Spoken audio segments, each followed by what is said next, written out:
The room had been locked for 38 years. Nobody knew why. That was the first thing that bothered me. The second was that my name was written on the inside of the door. I discovered it on my third day working at the Bellwether Hotel. The hotel was old enough to have secrets. I stood at the edge of a small coastal town, 3 stories of dark brick overlooking a gray sea. In summer, tourists filled every room. In winter, the building became something else entirely. Quiet, hollow, almost abandoned. I worked the night shift. There were usually 3 of us after midnight. Me at the reception, Martin the security guard, and Mr. Vale the elderly owner who lived on the second floor. The first 2 nights were uneventful. On the third, Martin asked me to help him check the upper hallway. There's a light on. Where? Room 317. I looked at the door brass keyboard. There was no 317. The rooms ended at 316. Maybe the bulb in the hallway. He shook his head. No, I saw it through the window. He took the stairs. The 3rd floor smelled of dust and salt. Room 316 was at the end of the corridor. Beside it was a narrow wooden door. I'd noticed it before but assumed it was a closet. There was no number on it. Martin stopped. That's it. The door had a small forest glass window. Light was coming through, a warm yellow light. I tried the handle. Locked. Do we have a key? Martin stared at me. No. Then how do we know it's locked? He pointed toward the bottom. A thin light of light shone beneath the door. Because I've tried. He knocked. Nothing. He knocked again. Still nothing. Then from inside, we heard a chair scrape across the floor. Martin stepped back. Okay. He looked at me. We're going downstairs. I laughed. You can't be serious. He was already walking away. I stayed. I don't know why. I put my ear against the door. At first nothing. Then I heard music. Very faint. A piano. A slowly melody I didn't recognize. Except somehow I knew it. I stepped away. Daniel. Martin's voice came from the stairs. Come on. I followed him. The next morning I asked Mr. Vale about the room. She dropped her coffee cup. It shattered across the kitchen floor. What room? The one beside 316. Her expression changed. There is no room there. I've seen it. No, I heard someone inside. She stared at me. Then she said, don't mention that room again. I should have listened. Instead, I searched the hotel archives. The original blueprints were kept in a cabinet beneath reception. I found them after lunch. The 3rd floor was clearly marked. Room 301 through 316. Nothing beside 316. But there was a blank section on the blueprint. A rectangular space approximately the size of a bedroom. No door, no window, nothing, just an empty space. I compared it to the current building. The measurements didn't make sense. There was enough space for a room, but according to the plans, the room shouldn't exist. That night at 2:16, the telephone option rang. I answered. Bellwether Hotel. Silence. Then a woman's voice whispered, Can you send me someone upstairs? Who is this? I'm in room 317. I looked toward the staircase. There is no room 317. The woman laughed quietly. Not anymore. The line went dead. I called Martin. No answer. I checked the security cameras. Every camera worked except the one on the 3rd floor. The screen showed static. I went upstairs alone. The hallway was dark. Room 317 was glowing. The door was open. I stood there for almost a minute.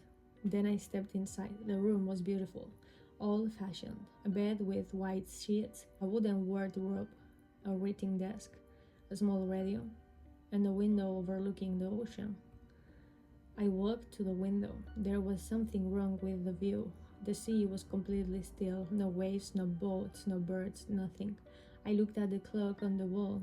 It read 2:16, the exact time I received the call. I turned around, the door was closed. I hadn't heard it move. I tried the handle, locked. I knocked, Martin, nothing. Then I saw the photograph. It was sitting on the desk, a black and white photograph of the hotel. Judging by the cars it had been taken decades ago, there was people standing outside, guests, staff, children. I leaned closer. One of the people looked familiar. I picked up the photograph. It was me. I dropped it. The photograph hit the floor. I picked it up again. The man was still there. Same face, same clothes I was wearing. Standing outside the hotel, except the photograph was dated 1968. I heard someone behind me. You're not supposed to see that. I turned. An elderly woman stood beside the bed. She was wearing a white dress. Who are you? She smiled. I used to work here. When she looked toward the photograph before the room was closed. Why was it closed? She didn't answer. What's your name? She looked at me. What's yours? Daniel. She smiled again. I know. The lights went out. I heard her footsteps moving toward me. I couldn't see anything. Then she whispered, Do you remember the fire? I froze. No. Of course you don't. The lights came back. The woman was gone. So was the photograph. The door was open. I ran. I found Martin downstairs. He was sitting at the desk. His face was pale. Where were you? Third floor. He looked at me. You went inside. I nodded. He didn't speak for a long time. Then he asked, Did you see her? Who? He looked toward the staircase, the woman. I told him what happened. When I finished, Martin sat back. The room appears every few years. What does that mean? Nobody knows. Who was the woman? He rubbed his face. Her name was Eleanor Bell. The owner? He nodded. She died in 1968. How? Fire. I stared at him. What fire? Martin looked at me. The hotel burned down. I laughed. The hotel? The original hotel. I looked around. He continued. They rebuilt it. When? 1969. Something clicked. Then why does the photograph shows 1968? Martin didn't answer. I went to the archives again. This time I found newspapers records. Bellwether Hotel destroyed in fire. 31 people died. Among them was Eleanor Bell and one child, a 6-year-old boy. The boy's name was Daniel Morrow. I stopped reading. That was my name. My exact name. I checked the date, October 14, 1968. I was born in 1993. I closed the newspaper. That should have been the end.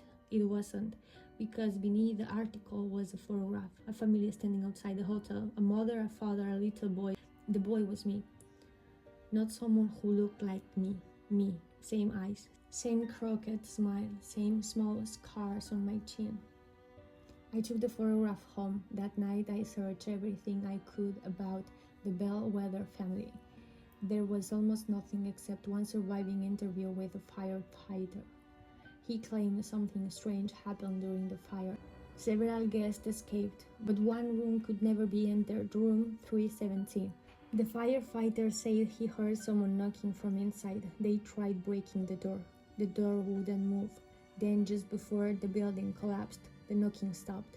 3 days later, when they searched the ruins, they found no room, no door, no body, nothing except the child's bedroom key. The number on it was 317. I didn't sleep. At 2:16 in the morning, someone knocked on my apartment door. 3 times. I didn't move. Then a voice whispered from the hallway, Daniel. I knew the voice, it was mine. Daniel opened the door. I stepped toward it. I don't know why. Perhaps because some part of me had already known the answer. I looked through the peephole. The hallway was empty, but there was something lying on the floor. A hotel key, brass, old, room 317. I opened the door. The hallway was empty. I picked up the key. On the back, someone had scratched a sentence into the metal. You left me there. I went back to the hotel before sunrise. Mr. Vale waiting for me. She looked exhausted. You know now. Know what? Who you are. I shown her the key. She began to cry. I thought the room had finally forgotten you. What does that mean?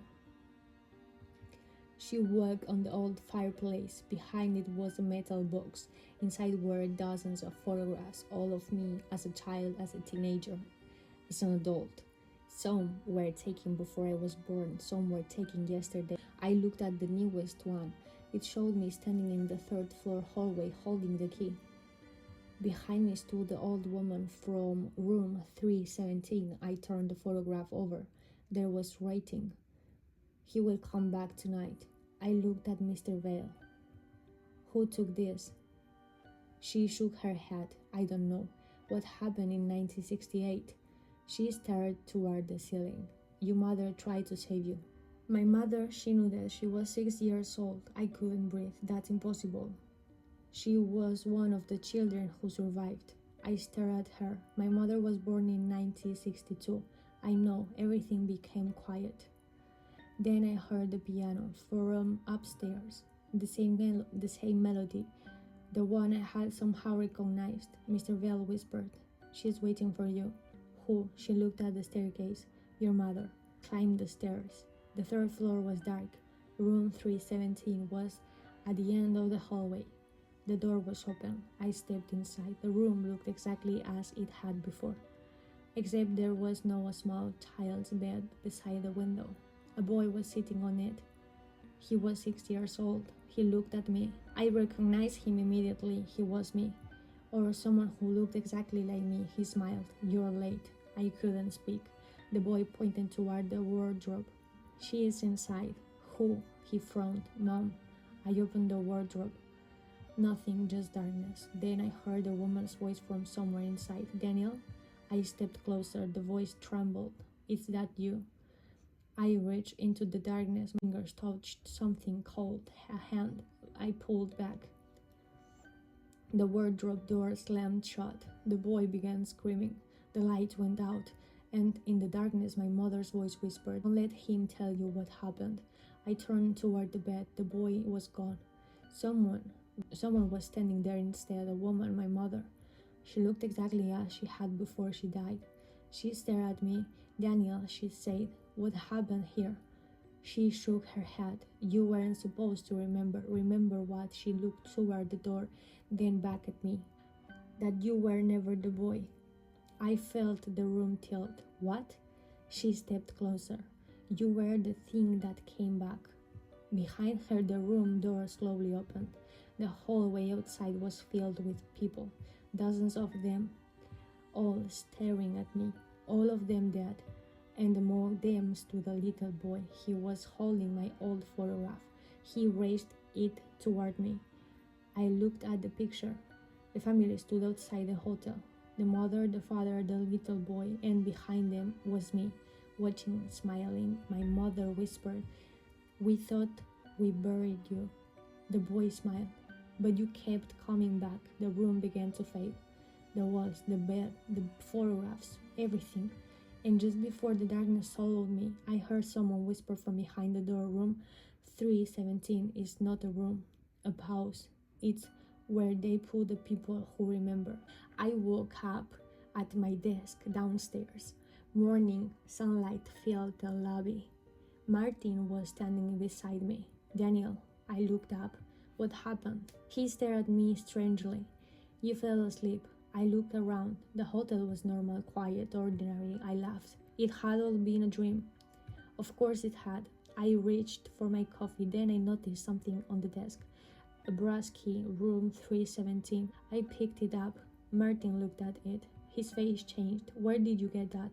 I smiled. "I don't know." He stared at me. Then he slowly pointed behind me. I turned. There was a hallway where the lobby wall had always been. Long, dark. At the end stood a wooden door. A brass number was fixed to it. 317. Someone was standing on the other side. I couldn't see them, but I could hear then breathing. Then came 3 knocks, and my voice whispering through the door, "Daniel."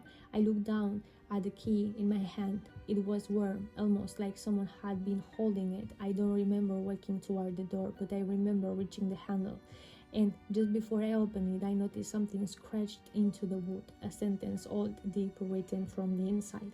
"The first person who opens this door will forget why they came." I stood there for a long time, then I opened it and immediately forgot why I had come.